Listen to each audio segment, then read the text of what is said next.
سبحان الله وبحمده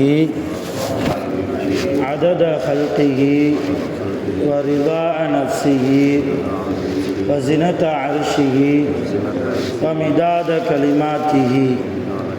سبحان الله وبحمده عدد خلقه ورضاء نفسه وزنة عرشه ومداد كلماته. سبحان الله وبحمده عدد خلقه ورضاء نفسه وزنة عرشه ومداد كلماته. أحمد الله العظيم ونصلي على رسوله الكريم. أما بعد. அன்பான பெரியோர்களே, அல்லாஹ்வுடைய அருளால் ஃபஜ்ருடைய தொழுகையை தொழுதுவிட்டு நன்மையான காரியங்கள் குறித்து பேசுவதற்காக கேட்பதற்காக நாம் எல்லாம் அமர்ந்திருக்கிறோம். அல்லாஹ் ஜல்லஷானஹு வ தஆலா நம்முடைய அனைத்து இபாதத்துகளையும் பரிபூரணமாக கபூல் செய்வானாக. ஆமீன். அன்பானவர்களே, அல்லாஹ் தஆலா ஒவ்வொரு படைப்புகளுக்கும் மரணத்தை வைத்திருக்கிறார். மரணம் என்பது எந்த மனிதனாலும் மறுக்க முடியாத நிகழக்கூடிய உண்மையான விஷயமாக இருக்கிறது. மௌத்தை நம்பி ஈமான் கொண்டு நாம் ஈமான்தாரிகளாக உலகத்தில் வாழ்கிறோம்.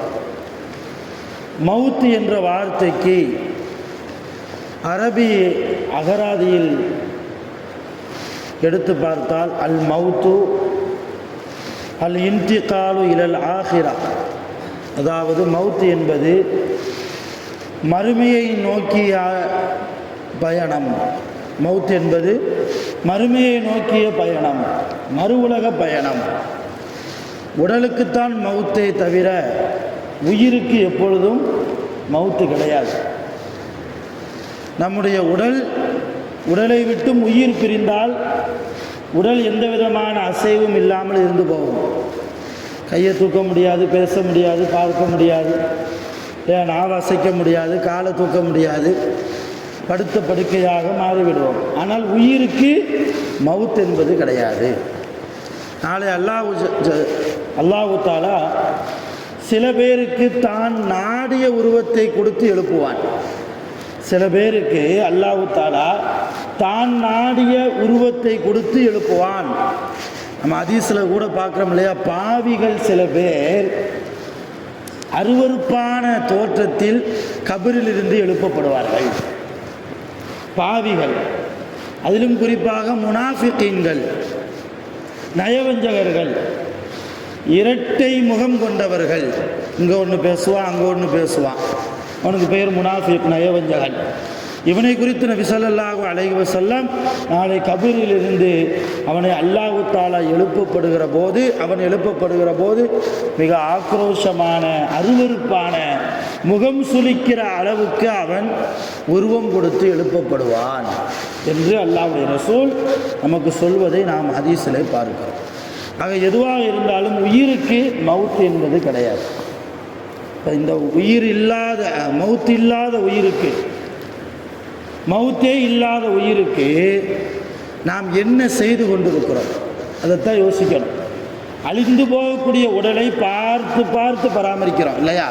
கொலஸ்ட்ரால் வந்துடக்கூடாது, ப்ரெஷர் வந்துடக்கூடாது, சுகர் கூடிடக்கூடாது, அந்த நோய் இந்த நோயின்னு சொல்கிறாங்க, எந்த நோயும் வந்துடக்கூடாது. ஒரு நாள் அழிந்து போகக்கூடிய உடல் மண்ணுக்குள்ளே வச்சாச்சுன்னா குறிப்பிட்ட காலம்தான், குறிப்பிட்ட மாதம், குறிப்பிட்ட வருடம், அதற்கு பின்னால் மண்ணோடு மண்ணாக மக்கி போகக்கூடிய இந்த உடம்பை பார்த்து பார்த்து ஆரோக்கியத்தோடு நாம் வைக்கிறோம். ஆரோக்கியத்தோடு தான் வைக்கணும். அதைத்தான் அல்லாஹ்வும் விரும்புகிறான். ஆனால் அழியாத உயிருக்கு நாம் என்ன செய்தோம் அதை யோசிக்கணுமா இல்லையா? அழிந்து போகக்கூடிய உடலை பார்த்து பார்த்து கவனிக்கிற நாம் அழியாத உயிருக்கு, ரூஹுக்கு நாம் எதை கொடுக்கிறோம்? உடம்பு சரியாக இருக்கணும்னா நேரத்துக்கு நேரம் சாப்பிடணும். கொஞ்சம் நோய்வாய்ப்பட்ட உடம்பாக இருந்தால் மருத்துவர் சொன்ன டேப்லெட்டை போடணும், மாத்திரையை போடணும். அது போட்டால் தான் சீராக உடல் இயங்கும். இப்போ அழிந்து போகக்கூடிய உடலுக்கு இவ்வளவு ஏற்பாடுகளை செய்யக்கூடிய நாம் அழியாத உயிர், நாளை கபரில் இருக்கக்கூடிய உயிரோடு இருக்கக்கூடிய உயிர், நாளை கியாமத்து நாளில் அல்லாஹ் ஜல்லஷானஹு வ தஆலா நம்மை அந்த உயிரை கொடுத்து தான் எழுப்புவான். அப்படிப்பட்ட உயிருக்காக நாம் என்ன செய்தோம், எதை செய்து கொண்டிருக்கிறோம்?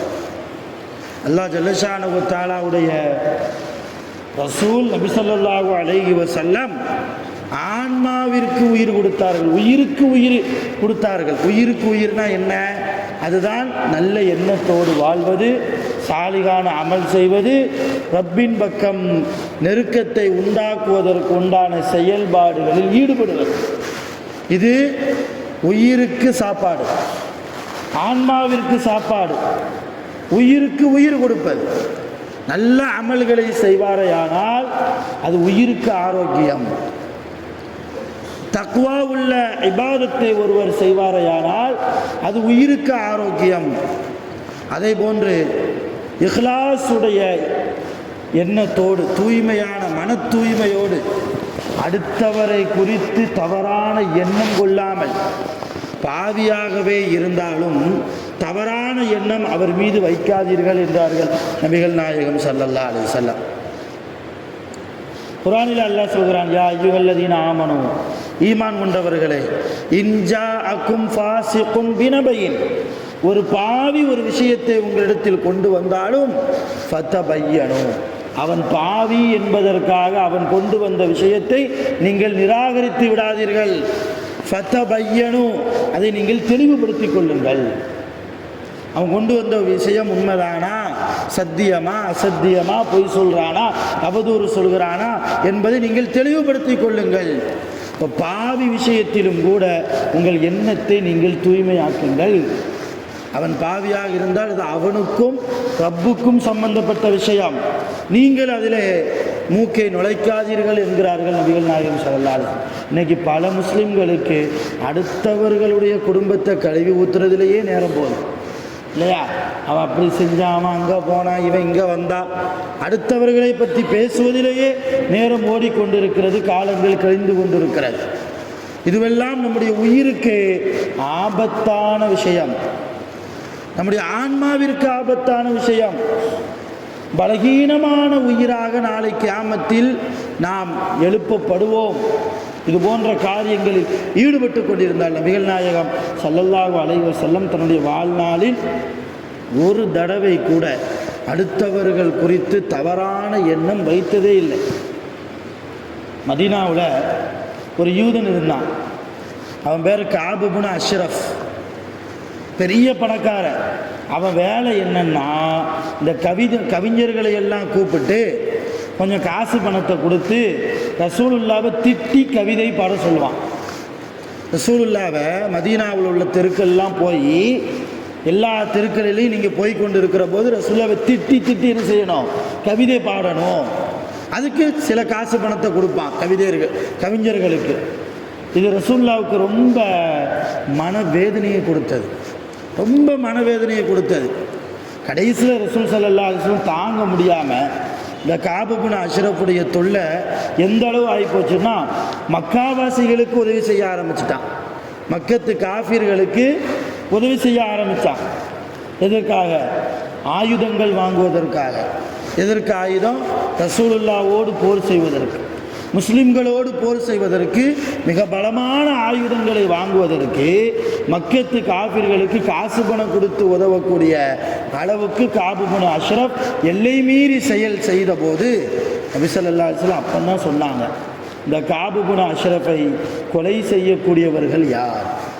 சஹாபாக்களை பார்த்து கேட்டாங்க. அதில் ஒரு சஹாபி எந்திரிச்சாங்க, முஹம்மது இப்னு மஸ்லமான்னு அவர் பெயர், ரலியல்லாஹு அன்ஹு. முஹம்மது இப்னு மஸ்லமா அபு நாயிலா போன்ற சஹாபாக்கள்லாம் நாங்கள் போய் அவன் கதையை முடிச்சுட்டு வர்றேன்னு சொல்லி ரொம்ப நீளமான சம்பவம். புகாரி கிதாபில் 2 பக்கத்து அளவுக்கு விரிவாக வரக்கூடிய சுருக்கமாக சொல்கிறேன். கடைசியில் அவனை கொன்னுட்டாங்க. முஹம்மது பின் மஸ்லமா ரலியல்லாஹு அன்ஹு அவங்களும் அபு நாயிலா ரலியல்லாஹு அன்ஹு அவர்களும் கஅப் பின் அஷ்ரஃப் என்கிற அந்த யூதனுடைய உயிரை வாங்கிட்டாங்க, கொலை செஞ்சுட்டாங்க. வந்து ரசூலுல்லாஹ்ட்ட சொல்கிறாங்க. ரசூலுல்லாஹ் என்ன செஞ்சாங்க தெரியுமா? முஹம்மது பின் மஸ்லமா வந்து செய்தி சொன்ன போது, யா ரசூலுல்லாஹ், உங்களுக்கு தொல்லை கொடுத்த அந்த கஅப் பின் அஷ்ரஃபை நாங்கள் கொலை செய்து விட்டோம். நீங்கள் சொன்னதின்படி நாங்கள் அவருடைய கதையை முடித்து விட்டோம். நபிகள் நாயகம் ஸல்லல்லாஹு அலைஹி வஸல்லம் சஜிதாவில் விழுந்து அழுதார்கள். அல்லாஹ், என் வாழ்நாளில் என் வாயிலிருந்து ஒருவனை கொலை செய்வதற்கு உத்தரவு போட்டு விட்டேனே, என்னை மன்னித்து விடு ரப்பே என்று சொல்லி அல்லாஹ்வுடைய ரசூல் சஜிதாவில் இருந்து அழுதார்கள். இத்தனைக்கும் கொலை செய்ய சொல்வதற்கு தகுதியானவர்கள் முஹம்மது நபி ஸல்லல்லாஹு அலைஹி வஸல்லம். அதே போன்று கொலை செய்யப்படுவதற்கும் தகுதியானவன் அந்த கஅப் பின் அஷ்ரஃப். எந்த ஒரு குற்றமும் இல்லை ரசூலுல்லாஹ் சொன்னதில். இருந்தாலும் என் வாயால் சொல்லிட்டேனே என்பதை தாங்க முடியாமல் சஜிதாவில் இருந்து அழுது ரப்பிடத்தில் பாவ மன்னிப்பு கேட்டிருக்கிறார்கள். ரசூலுல்லாஹ் செஞ்சது பாவமே கிடையாது. அதுதான் அந்த உயர்ந்த குணம் ரசூலுல்லாஹ்ட்ட இருந்தது. இது போன்ற குணம் இன்னைக்கு நல்லவர்களை கூட தீயவர்களாக கெட்டவர்களாக பார்க்கிற எண்ணம். ஒரு ஆள் நல்லா தொழுதுட்டு இருந்தார்னா அவரை குறித்து நம்மள்ட்ட நல்ல எண்ணம் வருதா? இவன் 4 பேர் பார்க்கறனுங்கிறதுக்காண்டி தொழுவான். எடுத்த எடுப்பிலேயே சைத்தான் அந்த எண்ணத்தை தான் நமக்கு போடுவான். ஒரு ஆள் கொஞ்சம் அதிகமாக ஒரு ஏழைக்கு ஒரு 10 ரூபா கொடுக்குறவர் ஒரு இடத்துல ஒரு 50 ரூபா கொடுத்தாருன்னா நம்ம பார்க்கணும்னு சொல்லி 50 ரூபா கொடுக்குறானோ என்னமோ தெரியலை, அப்படிங்கிற எண்ணம் நமக்கு வருது. அடுத்தவர் கொடுக்கிற தர்மத்தில் கெட்ட எண்ணம் கொள்கிறோம், அடுத்தவர் செய்கிற இபாதத்திலும் நாம் கெட்ட எண்ணம் வைக்கிறோம். அல்லாஹ் குர்ஆனில் சொன்னான், யா அய்யுஹல்லதீன ஆமனு ஜித்தனிபு கஸீரம் மினல் ظன்னி, அதிகமான எண்ணங்கள், அதிகமான எண்ண ஓட்டங்கள், அந்த எண்ண ஓட்டங்களை விட்டும் நீங்கள் தவிர்ந்திருங்கள். தவறான சிந்தனைகளை உண்டாக்கக்கூடிய எண்ணங்கள், அந்த மாதிரி எண்ணம் வந்தாலே அல்லாஹ்விடத்தில் பாதுகாப்பு தேடணும். அல்லாஹ், இந்த எண்ணங்களை விட்டும் மன ஊசலாட்டத்தை விட்டும் உன்னிடத்தில் பாதுகாப்பு தேடுகிறேன். அல்லாஹ்ட்ட பாதுகாப்பு தேடணும். நல்லவங்களை குறித்து ஷைத்தான் கெட்ட எண்ணத்தை போடுவான். கெட்டவர்களை குறித்து இன்னும் கெட்ட எண்ணத்தை ஷைத்தான் நம்முடைய உள்ளத்தில் போட்டு விடுவான். யாரை பற்றியும் ஜட்ஜ்மெண்ட் பண்ணுறதுக்கு நாம் உலகத்தில் வரலை. அது நம்முடைய பெற்றோர்களாக இருந்தாலும் சரி, பிள்ளைங்களாக இருந்தாலும் சரி, மனைவிமார்களாக இருந்தாலும் சரி, உறவுக்காரர்களாக இருந்தாலும் சரி, ஜமாத்தார்களாக இருந்தாலும் சரி, அல்லது அடுத்த மதத்தை சார்ந்தவர்களாக இருந்தாலும் சரி, அடுத்தவர்களை எடை போடுவதற்காக நாம் படைக்கப்படவில்லை. நம்மை நாம் எடை போடணும், நம்முடைய ஈமானை எடை போடணும், நம்முடைய தொழுகையை எடை போடணும், நம்முடைய தக்குவாவை எடை போடணும். சஹாபாக்களுடைய தக்குவாவை போன்று, இமாம்களுடைய தக்குவாவை போன்று என்னுடைய தக்குவா இருக்கிறதா? அவுலியாக்களுடைய தக்குவாவை போன்று என்னுடைய தக்குவா இருக்கிறதா? அவங்களுடைய இஹ்லாஸ் எப்படி இருந்தது? என்னுடைய இஹ்லாஸ் எப்படி இருக்கிறது? அவர்களுடைய வாழ்க்கை, ஆன்மீக வாழ்க்கை, அல்லாஹ்வோடு தொடர்புள்ள வாழ்க்கை, தொழுகையின் தொடர்புள்ள வாழ்க்கை, பள்ளிவாசலின் தொடர்புள்ள வாழ்க்கை, குர்ஆனின் தொடர்புள்ள வாழ்க்கை எனக்கும் அப்படி இருக்கிறதா என்று ஒவ்வொரு தனி மனிதரும் நம்மை பற்றி எடை போட்டு விட்டாலே அடுத்தவரை பற்றி யோசிக்கிறதுக்கு நேரமே இருக்காது. ஆக நாளை அல்லாஹ் தஆலா குர்ஆன் கியாமத் நாளில் நம்மிடத்தில் கேட்பது அடுத்தவங்களை பற்றி இல்லை. நீ தொழுதியான்னு கேட்பான், நீ எப்படி சம்பாதிச்சான்னு கேட்பான், நீ சம்பாதிச்ச பொருளை எப்படி செலவு பண்ணேன்னு கேட்பான், உங்கள் பொறுப்புக்கு கீழே உள்ளவர்கள் விஷயத்தில் நீங்கள் எப்படி நடந்தீர்கள் கேட்பான். 3வது மனுஷன் குறித்து நீங்கள் கேள்வி கணக்கு கேட்கப்பட மாட்டீர்கள். அதுதான் அல்லாஹ் குர்ஆன்ல சொன்னான் இல்லையா, வலா தஸிரு வாஸிரத்துன் விஸ்ர உஹ்ரா, அடுத்தவருடைய பாவத்தை உங்கள் மீது அல்லாஹ் சுமத்த மாட்டான். அடுத்தவருக்காக நீங்கள் பதில் சொல்ல போவதில்லை. உங்களுக்காக அடுத்தவரும் பதில் சொல்லப் போவதில்லை. நாம் என்ன செய்கிறோமோ அதற்காக பலன்களை நாம் தான் அனுபவிக்க வேண்டும் என்கிற சிந்தனையை நாம் மனதில் வைத்து கொண்டு கபரை நினைத்து வாழ வேண்டும், மரணத்தை பயந்து நினைத்து வாழ வேண்டும். கியாமத்தில் அல்லாஹ்வுடைய தண்டனையை, இகாபை, அல்லாஹ்வுடைய ஹிசாபை, அல்லாஹ்வுடைய கேள்வி கணக்குகளை பயந்து நாம் உலகத்தில் வாழ்வோம். வல்ல ரஹ்மான் அப்படிப்பட்ட சாலிஹீன்களுடைய வாழ்க்கையாக நம்முடைய வாழ்க்கையை அல்லாஹ் தஆலா ஆக்கி அருள் புரிவானாக. நீண்ட ஆயுள் காலம் அல்லாஹ்வால் வழங்கப்பட்டு நோய் நொடி இல்லாமல் ஆஃபியத்தோடு ஆரோக்கியத்தோடு சாலிஹான நிறைய அமல்களை செய்து கலிமா தௌஹீதை மொழிந்த நிலையில், ஸலவாத்துகளை மொழிந்த நிலையில், சிரித்த நிலைமையில் நாம் மரணிப்பதற்கு வல்ல ரஹ்மான் நம் அனைவர்களுக்கும் அருள் புரிவானாக. ஆஹிரு தஅவானா அல்ஹம்துலில்லாஹி ரப்பில் ஆலமீன். சுப்ஹானல்லாஹி வபிஹம்திஹி சுப்ஹானக்கல்லாஹும்ம வபிஹம்திக அஷ்ஹது அல்லா இலாஹா இல்லா அன்த அஸ்தக்ஃபிருக வ அத்தூபு இலைக். ஆமீன். சுப்ஹான ரப்பிக ரப்பில் இஸ்ஸத்தி அம்மா யசிஃபூன் வ ஸலாமுன் அலல் முர்ஸலீன் வல்ஹம்துலில்லாஹி ரப்பில் ஆலமீன். ஸல்லல்லாஹு அலா முஹம்மத் ஸல்லல்லாஹு அலைஹி வஸல்லம். ஸல்லல்லாஹு அலா முஹம்மத் ஸல்லல்லாஹு அலைஹி வஸல்லம். ஸல்லல்லாஹு அலா முஹம்மத் யா ரப்பி ஸல்லி அலைஹி வஸல்லம்.